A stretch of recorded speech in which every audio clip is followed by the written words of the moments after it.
प्यारे भाई बहनों, इससे पूर्वी कक्षा में हमने प्रश्नावली 16.3 के 5 सवाल कर लिए थे। आज अपन इसी प्रश्नावली के सवाल नंबर 6 की तरफ चलेंगे। सवाल नंबर 6 दिया है हमें कि एक शंकु का वक्रपृष्ठीय क्षेत्रफल 1884.4 मीटर स्क्वायर है। उसकी तिर्यक ऊंचाई दी हुई है, हमें उसकी त्रिज्या ज्ञात करनी है। ठीक है, तो त्रिज्या ज्ञात करनी है। तो शंकु का वक्रपृष्ठीय क्षेत्रफल 1884.4 मीटर स्क्वायर उसने हमको दिया हुआ है और होता क्या है, पाई आर एल बराबर 1884.4। ये सूत्र होता है इसका। हमें आर ज्ञात करनी है तो आर इधर रख ली, बाकी पाई एल का चल जाएगा बटे में। तो यहाँ 1884.4, पाई का मान 22/7, तो 22 तो नीचे 7 ऊपर चलेगा, इंटू एल का मान कितना था, एल का मान था आपके पास 12। एक पॉइंट हटे बटा में एक जीरो बढ़ा ली। ठीक है, अब देखो इसको काटा मैंने 2 से तो ये कट गया, फिर 2 से 11 बार कट गया, फिर 2 से काटा 60 बार, 2 से ये कट गया, तो कितना आ गया 4711 इंटू 7। इन दोनों का गुणा करा तो ये आ गया। ठीक है, और इन दोनों का गुणा करा तो 660, इसमें इसका भाग दिया।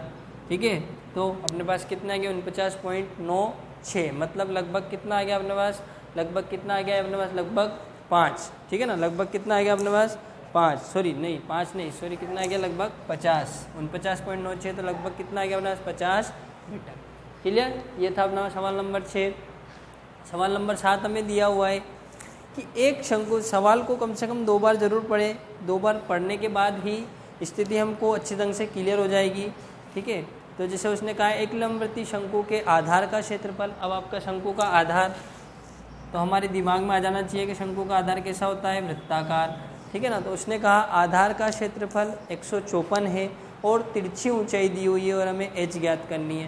तो एच ज्ञात करनी है तो अपने पास सूत्र होता है एल बराबर √r² प्लस h²।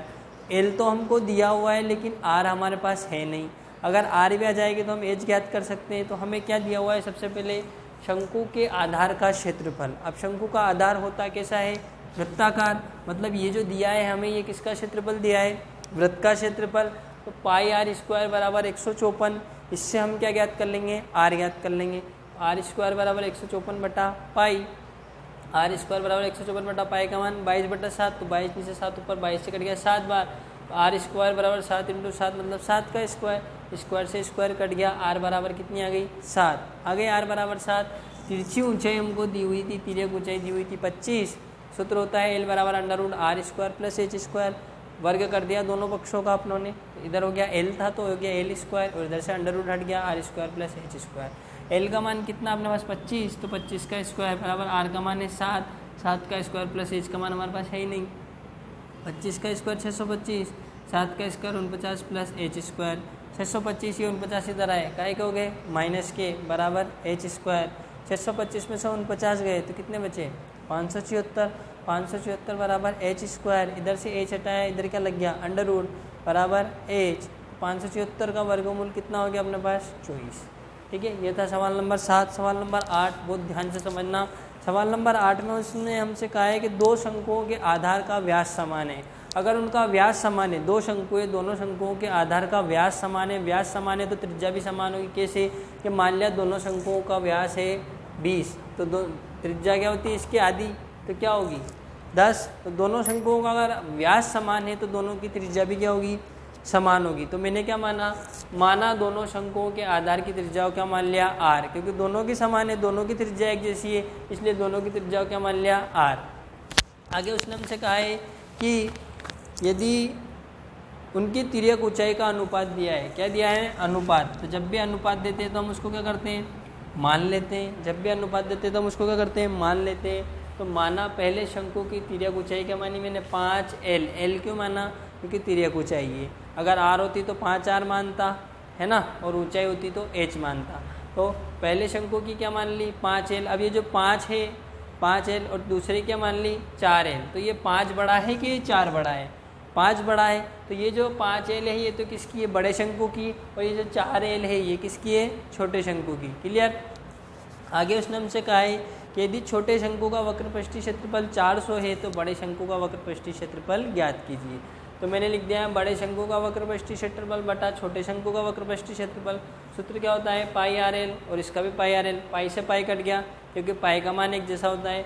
आर से आर कट गया क्योंकि दोनों की आर समान है। अगर दोनों की आर अलग अलग होती तो आर से आर नहीं कटता, लेकिन आर दोनों की समान है। अब एल से एल नहीं काटा, क्यों नहीं काटा? क्योंकि इसकी एल अलग है और इसकी एल अलग है। ठीक है, बड़े शंकु का वक्रपृष्ठीय क्षेत्रफल है ही नहीं हमारे पास, बटा छोटे शंकु का वक्रपृष्ठीय क्षेत्रफल हमको दिया हुआ है उसने, कितना? 400। तो बटा में क्या लिख दिया? 400 बराबर बड़े शंकु की क्या थी? एल 5L और छोटे शंकु की 4L। तो एल से एल अब कट सकता है।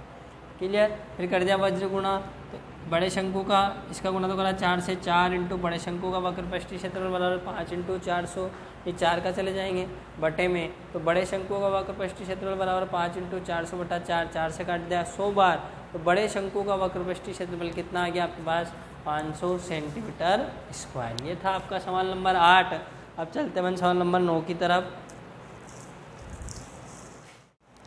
चलते अपन अगले सवाल की तरफ। अगला सवाल दिया है अपन को कि एक शंकु की तिर्यक ऊंचाई और त्रिज्या, एक ही शंकु है। इससे पहले वाले सवाल में 2 शंकु थे, इस सवाल में एक ही शंकु है। तो एक ही शंकु की त्रिज्या और ऊंचाई और त्रिज्या का अनुपात हमको दिया हुआ है। ठीक है ना, ऊंचाई कौन सी ऊंचाई है? तिर्यक ऊंचाई और त्रिज्या का अनुपात दिया है 7:4। तो मैंने आपको बता रखा कि जब भी अनुपात देते हैं तो हम उसको मान लेते हैं।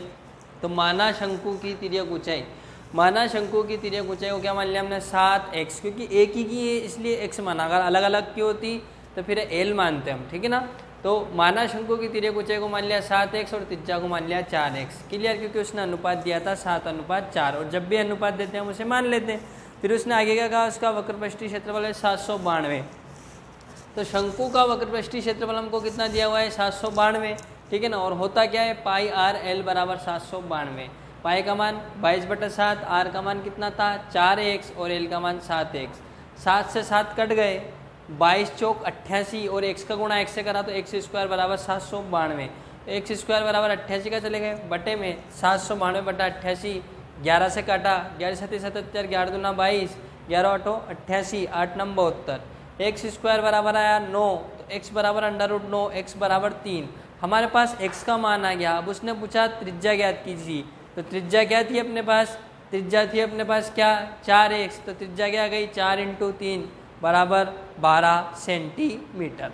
क्लियर? ये था आपका 9वां सवाल। अब 10वां सवाल है अपना पास कि 9 मीटर ऊंचे शंकु के आकार के टेंट। अब टेंट है, टेंट जो है शंकु के आकार का है। टेंट किसके आकार का है? शंकु के आकार का। उसने कहा टेंट की ऊंचाई है 9 मीटर। अब ऊंचाई दी है, तिर्यक ऊंचाई नहीं दी है। तो शंकु टेंट की ऊंचाई कितनी थी? ऊंचाई मतलब h थी 9 मीटर। अगर वो कहता है तिर्यक ऊंचाई तो फिर हम क्या लिखते हैं? l। ठीक है ना, h दी हमें 9 मीटर और आधार की परिधि दी हुई है हमें 44 मीटर और हमें ज्ञात करना है उसमें भरी वायु का आयतन। अब वायु जो रहेगी अंदर रहेगी और आयतन ज्ञात करना है। तो आयतन का सूत्र होता है 1/3 पाई आर स्क्वायर एस। तो एस तो है लेकिन आर नहीं है, तो पहले आर ज्ञात करेंगे। अब उसने दिए आधार की परिधि और हमें याद है कि शंकु का जो आधार है वो कैसा होता है? वृत्ताकार। तो आधार की परिधि मतलब किसकी परिधि? वृत्त की परिधि। तो 2 पाई आर, वृत्त की परिधि का सूत्र क्या होता है? 2 पाई आर। 2 पाई आर बराबर 44, आर बराबर 44/2 पाई।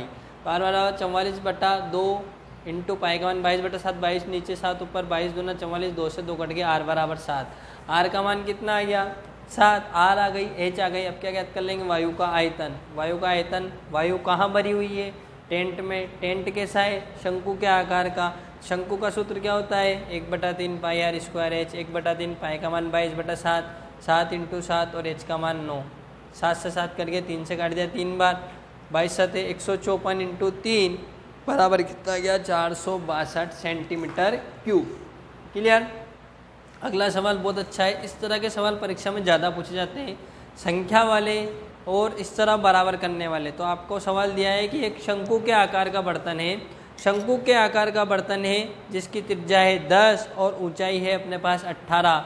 उसकी त्रिज्या मतलब आर, शंकुआकार बर्तन की त्रिज्या आर बराबर 10, ऊंचाई एच बराबर 18। ऊंचाई कहा उसने, तिर्यक ऊंचाई नहीं कहा। तो ऊंचाई एच बराबर 18 और उसने क्या कहा? पानी से भरा हुआ है। पानी कहाँ भराएगा? अंदर। अंदर मतलब आयतन में।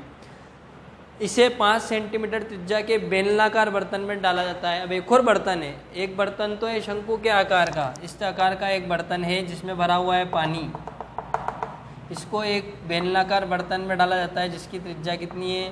5। अब इस पानी को इसमें डालेंगे तो दोनों का आयतन क्या होगा, बराबर। मतलब बेलनाकार बर्तन का आयतन किसके बराबर होगा, शंक्वाकार बर्तन के आयतन के बराबर।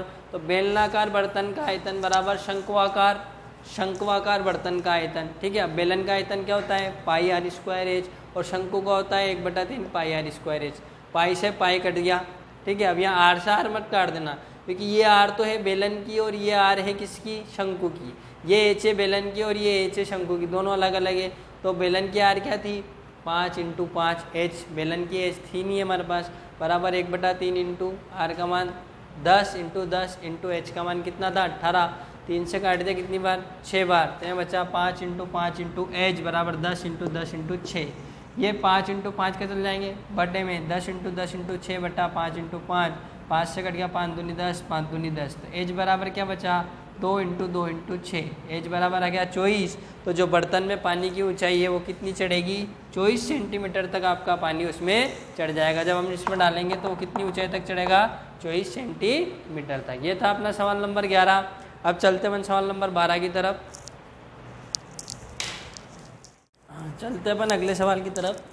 अगला सवाल हमको दिया हुआ है कि एक 14 सेंटीमीटर भुजा का घन है, एक 14 सेंटीमीटर भुजा घन है। तो देखिएगा आप, ये आपका घन है जो 14 सेंटीमीटर का है। इस घन की भुजा कितनी है आपके पास, 14। मतलब ये भी 14 है और ये भी 14 है। ठीक है, इसमें से शंकु काटना है बड़ा से बड़ा और शंकु का आयतन ज्ञात करना है। अब शंकु के आयतन का सूत्र होता है 1/3 पाई आर स्क्वायर एच। मतलब हमको आर भी चाहिए और एच भी चाहिए। तो हमने इसमें से शंकु काटा है, ये शंकु काटा। तो ठीक है, अब ये देखो ये 14 थी, तो इस शंकु का जो ये व्यास था ये भी कितना हुआ, 14। और ये ऊंचाई ये कितनी थी, 14। तो ये ऊंचाई भी कितनी होगी, 14। तो काटे गए शंकु का व्यास था 14, तो त्रिज्या क्या होगी इसकी, आधी 7। शंकु की ऊंचाई थी एच बराबर 14। क्लियर। काटे गए शंकु का आयतन 1/3 पाई आर स्क्वायर एच। 1/3 पाई की जगह पाई का मान रख दिया, 22/7। आर कितनी थी, 7 × 7 × एच। 7 से 7 कट गए, 22 7 154 इंटू 14/3। दोनों का गुणा करा तो 2156/3। इसमें भाग दिया तो अपने पास कितना आ गया, 718.67 सेंटीमीटर क्यूब। क्लियर। घनाभ था, घनाभ में शंकु काटा, तो जो घनाभ की भुजा थी वो तो व्यास हो गई और वही क्या होगी उसकी ऊंचाई। ठीक है, अगला सवाल दिया है हमें कि एक शंकु के आधार की त्रिज्या हमको दी हुई है और ऊंचाई हमको दी हुई है। तो देखिए शंकु का आधार की त्रिज्या r बराबर 7 दे रखी, ऊंचाई h बराबर 24 दे रखी है। ठीक है, हमें ज्ञात करना है उसकी तिरछी ऊंचाई, उसका वक्र पृष्ठीय क्षेत्रफल, उसका संपूर्ण पृष्ठीय क्षेत्रफल और उसका आयतन। सबसे पहले पूछा उसने तिर्यक ऊंचाई ज्ञात कीजिए। तो तिर्यक ऊंचाई या तिरछी ऊंचाई का सूत्र क्या होता है, L बराबर √r square plus H square. L बराबर √r का मान 7 का स्क्वायर प्लस 24 का स्क्वायर। L बराबर 49 प्लस 576। L बराबर 625 और 625 का वर्गमूल कितना हो गया, 25। सूत्र लगा दिया वक्र पृष्ठीय क्षेत्रफल का सूत्र होता है पाई आर एल। 22/7 आर की जगह r का मान, एल की जगह एल का मान, फिर गुणा कर दिया 550 आ गया। फिर शंकु का संपूर्ण पृष्ठीय क्षेत्रफल pi r r plus l. 22/7 r की जगह आर का मान 7 + 25। 7 से 7 कट गए, 22 × 32 बराबर 704। और शंकु का आयतन का सूत्र होता है 1/3 पाई आर स्क्वायर एच। 1/3 पाई का मान 22/7, आर का मान 7 × 7 इंटू 7 से 7 कट गए, 3 × 8 24, 22 7 154 इंटू 8 बराबर 1232 सेंटीमीटर क्यूब। क्लियर। ये था आपका सवाल नंबर 12 और सवाल नंबर 13। आखिरी सवाल बचता है इसका अपने पास सवाल नंबर 14, वो भी कर लेते हैं अपन। आखिरी सवाल बचता है आपके पास कि एक त्रिज्यखंड। तो देखो त्रिज्यखंड अपन जानते हैं, अपनों ने पढ़ा था प्रश्नावली 15 में कि ये वृत्त रहता है, तो ये उसका त्रिज्यखंड रहता है। ठीक है, तो उसने कहा त्रिज्यखंड की त्रिज्या है 12 और ये भी कितनी है, 12। ये मैंने लिख दिया, ये 12 है और ये भी कितनी है, 12। और ये कोण थीटा, ये थीटा कितना है, 120 डिग्री। कितना है, 120 डिग्री। इसकी दोनों कोरों को मिला दिया जाता है और क्या बना दिया जाता है, एक शंकु। क्या बना दिया जाता है, शंकु बना दिया जाता है। क्लियर। तो सबसे पहले तो हम ज्ञात करेंगे इसकी, ये क्या है, ये वाला जो रहता है ये क्या रहता है, चाप। तो हम ज्ञात करेंगे चाप की लंबाई। तो त्रिज्यखंड की त्रिज्या 12 थी, कोण थीटा 120 डिग्री उसने हमको दिया था, तो हमने ज्ञात की चाप की लंबाई। चाप की लंबाई का सूत्र अपनों ने प्रश्नावली 15 में पढ़ा है कि L बराबर होता है पाई आर थीटा बटा 180। पाई का मान 22/7 नीचे आ जाएगा, इंटू आर का मान क्या था 12 इंटू 12, आर का मान था 12 और थीटा का मान कितना था 120/180। 1 0 से 1 0 कट गई, 6 दूनी 12, 6 ती 18, 3 से कट गया 4 बार, तो क्या बचा 22 इंटू 4 इंटू 2, 22 इंटू 4 इंटू 2/7, 22 चौक 88 इंटू 2/7, 22 का 88 गुणा 2 से करा 176/7। तो ये जो आ गया, ये क्या आ गया आपकी चाप की लंबाई। अब उसने कहा इसकी दोनों कोरों को मिला देते हैं, मतलब अगर आप इस कोर को मिला दोगे, ये अगर आप इसको मिला दोगे घुमा के यूं, तो ये जो चाप रहेगा, ये चाप आपका क्या बन जाएगा। अब देखो क्या बन गया, ये एक शंकु बन गया कि नहीं बन गया, बन गया ना शंकु। अब ये जो चाप था आपका, ये जो चाप है ये क्या बन गया अब आपके लिए, ये बन गया आपकी आधार की परिधि। जब ये शंकु बन गया तो ये क्या बन गया आधार की परिधि। और जो त्रिज्यखंड के लिए त्रिज्या थी, जो त्रिज्यखंड के लिए त्रिज्या थी वो शंकु के लिए क्या हो गई चाप की लंबाई। जो त्रिज्यखंड के लिए त्रिज्या थी वो शंकु के लिए क्या हो गई चाप की लंबाई। तो शंकु की इसकी तिर्यक ऊंचाई, शंकु की तिर्यक ऊंचाई क्या हो गई L बराबर 12। और ये जो है शंकु के आधार की परिधि कितनी 176/7। जो हमारे पास चाप की लंबाई आई थी वो हमारे लिए क्या हो गई परिधि। जो चाप की लंबाई आई थी वो हो गई परिधि, जो त्रिज्या थी वो होगी तिर्यक ऊंचाई। तो शंकु क्या हमें ज्ञात करना था आयतन, तो आयतन के लिए हमें आर की जरूरत भी पड़ेगी और एच की जरूरत भी पड़ेगी। तो शंकु के आधार की परिधि दी हुई है, पर आधार अब आधार कैसा होता है वृत्ताकार, और वृत्त की परिधि क्या होती है 2πr बराबर 176/7। आर बराबर 176/7 इंटू 2π, आर बराबर आर काटा पीटी करा तो आर का मान कितना आ गया 4, आर का मान आ गया।